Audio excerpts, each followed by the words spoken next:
Class Suprabhatam. Students, आप सब कैसे हैं? ठीक है आप लोग? और कैसी चल रही है पढ़ाई आप लोगों की? ठीक चल रही है ना? ओके स्टूडेंट्स, तो अभी हमारा संस्कृत पीरियड है, हम लोग संस्कृत पढ़ेंगे अभी। और बच्चों, आज हम लोग संस्कृत में संधि पढ़ेंगे, ठीक है? हम लोग संस्कृत संधि पढ़ेंगे, ठीक है? मैंने यहाँ पे आपको लिखा है संधि। तो बच्चों, मैं आपको पहले बता दूं कि संधि किसे कहते हैं, संधि क्या होता है। दो निकटवर्ती वर्णों के परस्पर मेल से, दो निकटवर्ती वर्णों के परस्पर मेल से जो विकार उत्पन्न होता है, जो परिवर्तन होता है, जो बदलाव होता है, उसे हम संधि कहते हैं। वो संधि कहलाता है। संधि क्या होता है? दो निकटवर्ती वर्णों के परस्पर मेल से जो विकार उत्पन्न होता है, वह संधि कहलाता है। तो स्टूडेंट्स, ये है संधि। और संधि तीन प्रकार के होते हैं। संधि कितने प्रकार के होते हैं? संधि तीन प्रकार के होते हैं। एक स्वर संधि, स्वर संधि, ठीक है? पहला स्वर संधि, दूसरा व्यंजन संधि, तीसरा विसर्ग संधि, ठीक है? संधि तीन प्रकार के होते हैं, स्वर संधि, व्यंजन संधि और विसर्ग संधि। ओके स्टूडेंट्स, संधि तीन प्रकार के होते हैं, स्वर संधि, व्यंजन संधि और विसर्ग संधि। तो बच्चों, आज हम सब पढ़ेंगे इसमें दीर्घ संधि, स्वर संधि, सॉरी, हम लोग पढ़ेंगे स्वर संधि, ठीक है? स्वर संधि हम लोग भी पढ़ेंगे। और स्वर संधि जो होता है वो पांच प्रकार के होते हैं। स्वर संधि पांच प्रकार के होते हैं। इससे पहले हम स्वर संधि की परिभाषा आपको पहले मैं बताऊंगी। दो निकटवर्ती स्वरों के मेल से होने वाला परिवर्तन स्वर संधि कहलाता है। दो निकटवर्ती स्वरों के मेल से होने वाला परिवर्तन, होने वाला बदलाव जो होता है, वो स्वर संधि कहलाता है। जैसे रमा जोर ईशा, जैसे रमा जोर ईशा, रमेश, ठीक है? रमा जोड़ ईशा क्या होगा? रमेश। जब आ और ई का यहाँ मेल होगा, जब इसका संधि होगा तो आ और ई बन जाएगा, ठीक है? आ और ई क्या बनेगा? ई बन जाएगा। तो यहाँ हो जाएगा रमेश।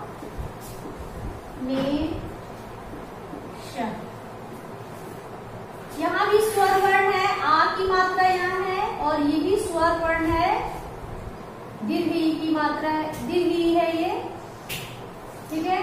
तो रमा जोड़ ईशा, यहाँ दो स्वरों का मेल हो रहा है, स्वर संधि हम लोग पढ़ रहे हैं। यहाँ भी स्वर है, यहाँ भी स्वर है, आ और ई। जब आ और ई का मेल होगा, संधि होगा, तब ये ई हो जाएगा, ई भी परिवर्तन हो जाएगा। यहाँ बदलाव हो रहा है, यहाँ परिवर्तन हो रहा है। तो रमा जो ईशा होगा, यहाँ रमेशा, क्या होगा? रमेशा। तो ये है बच्चों आपका स्वर संधि।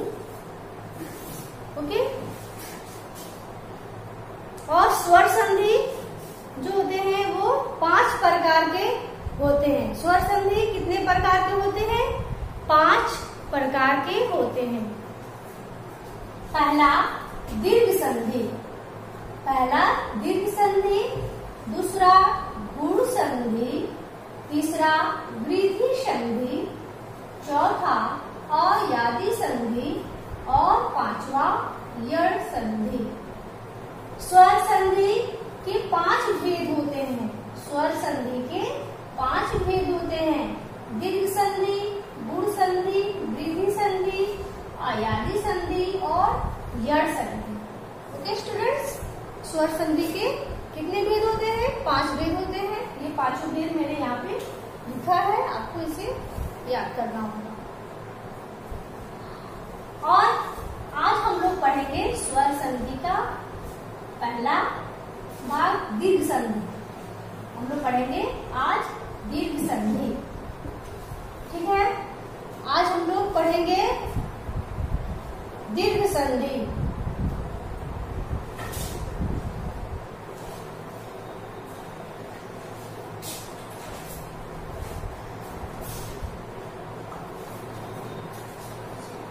तो पहले स्टूडेंट्स मैं आपको बताऊंगी कि दीर्घ संधि क्या होता है।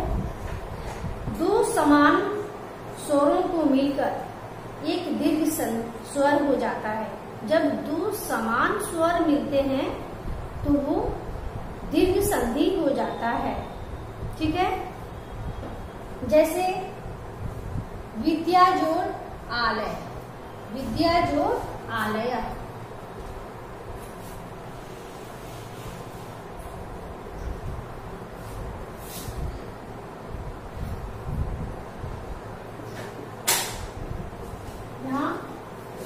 विद्या जोड़ आलय बराबर, जब दो समान स्वर आपस में मिलते हैं तो वो होता है दीर्घ संधि। 2 समान स्वर, यहाँ आ की मात्रा है विद्या में, यहाँ आ की मात्रा है और यहाँ भी आ है, यहाँ आ की मात्रा है और यहाँ भी आ है, ठीक है स्टूडेंट्स। तो ये आ और आ जब मिलेगा तो ये आ हो जाएगा, यानी कि विद्या जोड़ आलय का जब संधि होगा, जब ये परिवर्तन होगा इसका, तो ये हो जाएगा विद्यालय।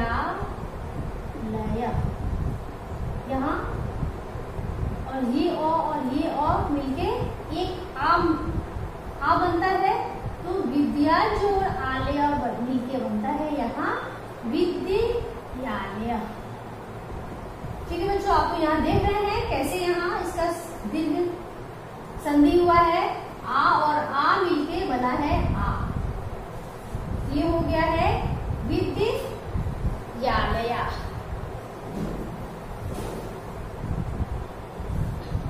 ठीक है। जैसे है हिम जोर अदरी, हिम जोर अदरी। एक और एग्जाम्पल आपको मैं दे रही हूं।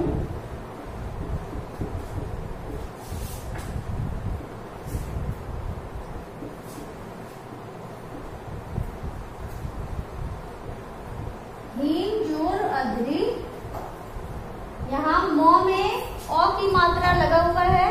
आपको मालूम है ना, कोई भी व्यंजन जो होता है वो स्वर की सहायता से नहीं होता है, नहीं बनता है। यहाँ मौ में यहाँ औ की मात्रा लगता है तो ये मौ होता है, यानी कि मौ में औ छुपा हुआ है, ठीक है।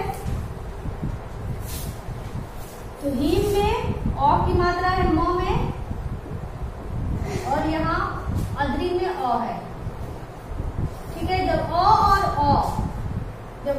अ का संधि होगा, अ और अ का मिलान होगा तो ये हो जाएगा यहाँ आ। तो इस तरह से बनेगा ये मादरी। ओके स्टूडेंट्स, ये है दीर्घ संधि, इस तरह से बनता है। और मैं आपको अभी दीर्घ संधि बताती हूँ कैसे बनता है। ओके स्टूडेंट्स, तो अभी मैं दीर्घ संधि के कुछ उदाहरण यहाँ पे लिखी हूँ और आपको मैं बताऊंगी कि दीर्घ संधि में कैसे परिवर्तन आते हैं, किस प्रकार के परिवर्तन होते हैं। यहाँ पे बच्चों मैंने लिखा है हिम जोर अदरी, हीम जोर अदरी। यहाँ मौ में ओ छुपा हुआ है, ओ और ये ओ, हीम जोर अदरी। यहाँ मौ में ओ है, अदरी में ओ है। ओ और ओ का जब दीर्घ संधि होगा तो ये हो जाएगा आ। ओ और आ मिलके क्या बन जाएगा, ओ और ओ मिलके आ बन जाएगा, तो ये हो जाएगा हिमाद्री। ये क्या होगा, हिमाद्री।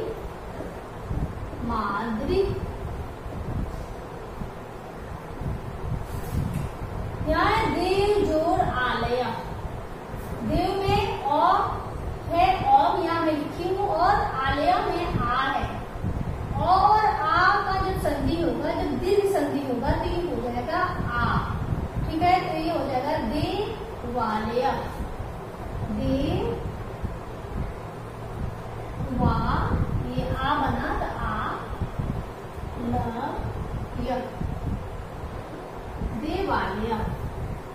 दया जोड़ आनंद, दया जोड़ आनंद। यहाँ आ की मात्रा है, यहाँ मैं आ लिखी हूँ, आनंद में भी आ लगा हुआ है, और आ का जब संधि होगा, दीर्घ संधि होगा, तो आ और आ जब मिलेगा तो ये आ हो जाएगा। ठीक है, आ और आ जब मिलेगा तो आ भी हो जाता है। दया जोड़ आनंद, दयानंद। कैसे इसका परिवर्तन होगा, दया आपने यहाँ परिवर्तन देख सकते हैं। दया जोड़ आनंद यहाँ लिखा हुआ है, जब दया और आनंद का संधि हुआ है, दीर्घ संधि हुआ है, तो ये इस प्रकार परिवर्तन हुआ है इसका। रवि जोड़ इंद्र, व में है यहाँ छोटी ई की मात्रा, ठीक है, और इंद्र में छोटी ई दिया हुआ है। जब ई और ई का दीर्घ संधि होगा तो ये होगा दीर्घ ई बन जाएगा। ठीक है, तो रवि जोड़ इंद्र, रविंद्र। जब दीर्घ संधि होगा तो व में यहाँ दीर्घ ई की मात्रा लग जाएगा, और रविंद्र। ठीक है, यहाँ ई का लोप हो रहा है, यहाँ छोटी ई और ये छोटी, जब दोनों छोटी ई का संधि होगा, दीर्घ संधि होगा, तो ये बन जाएगा बड़ी, दीर्घ ई बन जाएगा। ठीक है, तो ये हुआ रवि जोड़ इंद्र, रविंद्र। मुनि जोड़ ईशा, मुनि जोड़ ईशा। मुनि में यहाँ ह्रस्व ई दिया हुआ है, और यहाँ ईशा में दीर्घ ई है। जब ह्रस्व ई और दीर्घ ई का दीर्घ संधि होगा तो ये दोनों ई मिलके दीर्घ ई हो जाएंगे। ठीक है, इस तरह से ये होगा मुनीश, मुनीश।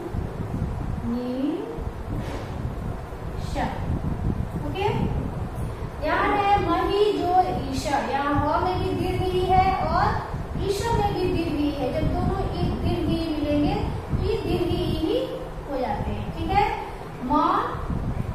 मही जोड़ ईशा, महीशा, महीशा। भानु जोड़ उदय, भानु जोड़ उदय। यहाँ भानु में ह्रस्व उ है और उदय में भी ह्रस्व उ है। जब दोनों ह्रस्व उ आपस में मिलेंगे, जब इनका दीर्घ संधि होगा तो यहाँ ये दीर्घ उ हो जाते हैं, ये हो जाएगा भानु, भानुदय। ठीक है, भानु जोड़ उदय होगा भानुदय, भानुदय। वधु जोड़ उत्सव, वधु जोड़ उत्सव। वधु में यहाँ दीर्घ उ की मात्रा है और उत्सव में ह्रस्व उ की मात्रा लगा हुआ है। जब दीर्घ उ और ह्रस्व उ आपस में मिलेंगे, जब इनका संधि होगा तो ये हो जाएगा दीर्घ उ, ये होगा वधु जोड़ उत्सव। इस तरह से इसका परिवर्तन होगा। भू जोड़ ऊर्ध्वम, भू में दीर्घ उ की मात्रा लगा हुआ है और ऊर्ध्वम में भी दीर्घ उ की मात्रा लगा हुआ है। जब ये दोनों दीर्घ उ आपस में मिलेंगे, जब इनका दीर्घ संधि होगा ये हो जाएंगे दीर्घ ऊ हो जाएगा और भू जोड़ ऊर्ध्वम हो जाएगा भूर्ध्वम। भू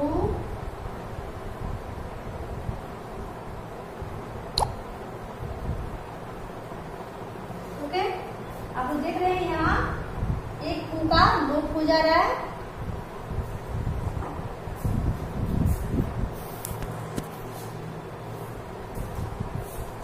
मात्र जो ऋणम, यहाँ भी तो में री की मात्रा लगा हुआ है और यहाँ ऋणम में भी री दिया हुआ है। जब ये दो आपस में दो हर्ष में री आपस में मिलेंगे तो यहाँ दीर्घ री बन जाएंगे। तो मात्र जो ऋणम हो जाएगा मातृणम। माँ तो में यहाँ ऐसे ये री की मात्रा ऐसे लगा हुआ है और मातृणम। जिस तरह से बच्चों आप लोग देख रहे हैं दीर्घ संधि और जोड़ अ बराबर आ और जोड़ आ बराबर आ जोड़ आ बराबर आ, ह्रस्व ई जोड़ ह्रस्व ई जोड़ दीर्घ ई, ह्रस्व ई जोड़ दीर्घ ई बराबर दीर्घ ई, दीर्घ ई जोड़ दीर्घ ई बराबर दीर्घ ई। स्टूडेंट्स यहाँ भानु जोड़ उद्यम में है ह्रस्व ऊ और यहाँ भी ह्रस्व ऊ, तो ये दोनों मिलकर होता है दीर्घ ऊ। यहाँ है दीर्घ ऊ, यहाँ ह्रस्व ऊ मिलके बनेगा आपका दीर्घ ऊ। ये दीर्घ संधि है इसलिए ह्रस्व और दीर्घ मिलके दीर्घ हो जाते हैं और ह्रस्व और ह्रस्व भी मिलके दीर्घ हो जाते हैं। ठीक है, इस तरह से अब आप लोग इसे समझेंगे, इसे याद करने की कोशिश करेंगे। ठीक है स्टूडेंट्स, तो आज आप लोग संधि के बारे में पढ़ें और जानें। तो अभी आप लोग सबसे पहले स्वर संधि को पढ़ेंगे। स्वर संधि क्या होता है इसे आप लोग याद करेंगे, उसकी परिभाषा याद करेंगे। स्वर संधि कितने प्रकार के होते हैं आप लोग पढ़ेंगे, इसे याद करेंगे और स्वर संधि के कितने भेद होते हैं आप लोग इसे याद करेंगे और समझने की कोशिश करेंगे। ओके स्टूडेंट्स, तो ये है आज का आपका संस्कृत क्लास संधि। तो इस तरह से आप लोग इसे पढ़ने और समझने का प्रयास करेंगे। ओके स्टूडेंट्स, तो अभी आपका क्लास ओवर हो चुका। बाय।